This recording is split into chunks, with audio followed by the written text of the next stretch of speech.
Warning, this video contains strong language and offensive content. If you like those things, cool. But if you're a bitch ass nigga and you don't like those things, you might not like this video. But for the ones that do, enjoy this video.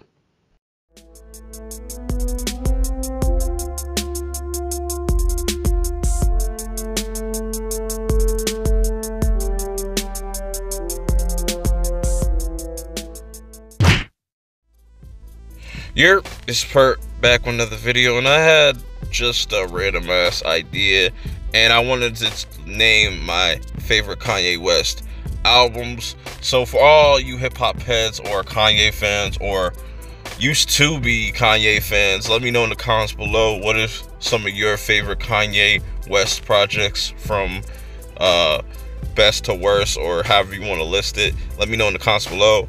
Hit that like button, hit that subscribe button, and follow me on Twitter at perpminded420.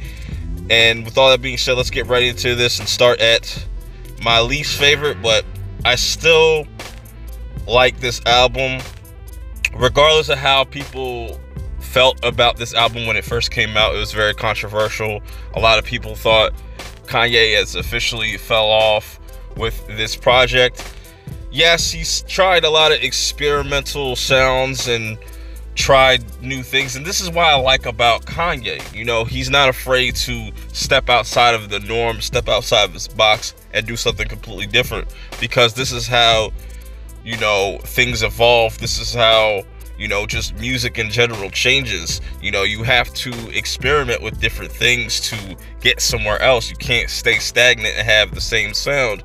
It just doesn't come off right. But, you know, Yeezus was really cool. I like, for the most part, you know, I don't have to go back. It's nothing I usually go back to, but, you know, it's all right.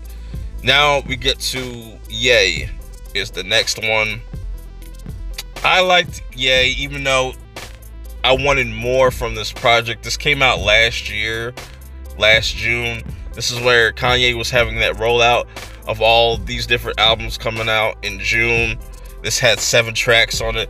I think there's still some big takeaways from this album also, like the intro, Yikes, you know, Ghost Town, just the list goes on, and it's very easy to get through. I can say that. I think that's a plus, and a lot of people don't like how short it is, but I don't really mind it. It kind of reminds me of how music used to come out, where you'd only get a handful of tracks. So I'm guessing that's what he went for. Then let's get to the next one, The Life of Pablo. This came out in 2016.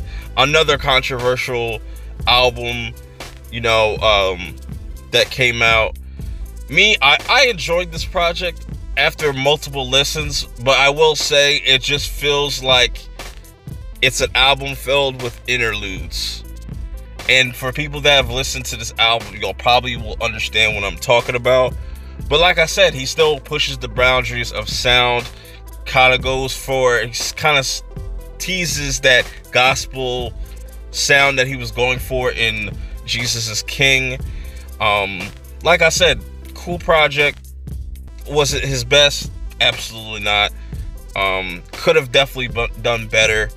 Certain things could have been left off, but going on to another controversial album was 808s and Heartbreaks. Now, this one right here was a deal breaker for a lot of people. A lot of people said Kanye has lost his mind. Kanye doesn't know what he's doing. And I have to disagree, because ever since 808s and Heartbreaks, like the T-Pain era, when Lil Wayne was using autotune, it changed the game. And now look at how many people use autotune, and whether you like it or not, it still made an effect on hip-hop, and you gotta respect that at least. You know, and I liked 808s and Heartbreaks, you know, for a very long time. I liked the production. You know, he went into a different mode with that one. But then we get to Jesus is King, which is his recent release, and I gotta say, like, I know this is kind of early to put this in the top 5, but it's just the way it sounds sonically and the way Kanye comes off. It sounds like old Kanye, just certain sounds and just melodies he's using mixed with the stuff that he's been doing over the years, and it kind of just makes sense. And you know, for this to be number 5 on the list, I think it's very fitting. Who knows, it might change over time. We're just going to wait and see. Now, the next project is Late Registration, which, I feel like this is the most underrated Kanye project. I don't hear a lot of people talking about it. A lot of people choose College Dropout over Late Registration. And, Late Registration has a lot of dope songs on there, like Crack Music.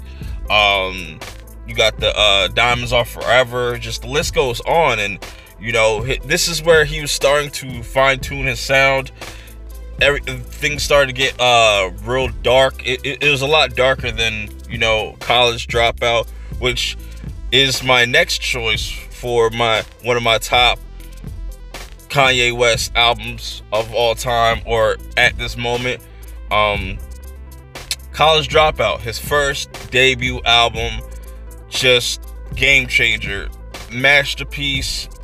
Nobody's ever heard something like this before, from the skits to just the sounds to the track list. You had Hey Mama, and just so many classic Kanye West songs are on this project. Amazing stuff, amazing. But where I feel like Kanye really started to peak, where he was at his best, is one of the projects being Graduation. And, talk about trilogies. You go from College Dropout to Late Registration to Graduation. That is a perfect trilogy. That, in the hip-hop world of just, a trilogy of albums, is just phenomenal and just comes together very, very, cohesive and clear. And you really just start to see where Kanye wants to take his music, and it's just next level. And speaking of next level, I think this album is my number one because of just the bar it sets, and it's My Beautiful Dark Twisted Fantasy. This is my favorite Kanye West project of all time, out of everything that he's ever dropped. Just sonically, the emotions were there, and just where he was going for just didn't even sound nothing of this time, and just was such a, Kanye, when Kanye comes out with an album, it's literally way ahead of its time. It's just refreshing to hear this sound, from the Devil in a New Dress to just the intro. And I'm not too fond of Nicki, but this was still a great album. And I think a lot of people sleep on this album, and I don't know why, but it's to each his own. A lot of people stopped listening to Kanye around Graduation, which is fine, but I feel like a lot of people just weren't open to the idea of just changing up his style and changing up his sound, and I really like that. We have iconic tracks like All the Lights to Monster, and just the list goes on. Phenomenal album. I can't stress that enough. But what do you guys feel about this list? Is some of them off? I want to know y'all's top list of Kanye albums from best to worst. Like I said in the beginning of this video, let me know in the comments below. I can't wait to see what Kanye does for his 10th album. Maybe that will be something, another game changer or something like that, or who knows. But until the next video, I will check y'all out later. Peace.